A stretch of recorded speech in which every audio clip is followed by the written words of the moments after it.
អភិបាលខេត្តសៀមរាបមានគម្រោងដំឡើងបង្គោលភ្លើងសូឡាបំភ្លឺផ្លូវជាតិលេខ6ពីព្រំប្រទល់ខេត្តកំពង់ធំរហូតទៅដល់ព្រំប្រទល់ខេត្តបន្ទាយមានជ័យឯកឧត្តមប្រាក់សុភ័ណ្ឌអភិបាលខេត្តសៀមរាបបានបង្ហាញជំហរដោយមានគម្រោង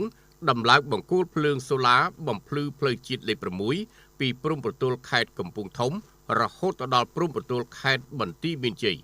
លោកលីវណ្ណៈនាយករដ្ឋបាលសាលាខេត្តសៀមរាបនិងជាអ្នកនាំពាក្យរដ្ឋបាលខេត្តបានបញ្ជាក់ថា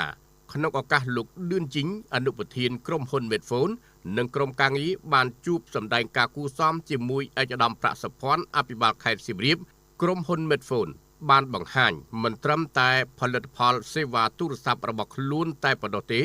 ក្រុមហ៊ុនថែមទាំងអាចធ្វើបង្គោលភ្លើងសូឡាបានទៀតផងជាការឆ្លើយតបក្នុងន័យចំណុចនេះ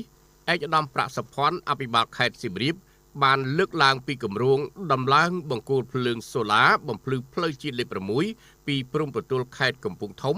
រហូតដល់ព្រំប្រទល់ខេត្តបន្ទាយមានជ័យនៅពេលរដ្ឋបាលខេត្តមានលទ្ធភាពថវិកាគ្រប់គ្រាន់និងធ្វើការដេញថ្លៃជាសាធារណៈផងដែរសូមជម្រាបជូនថា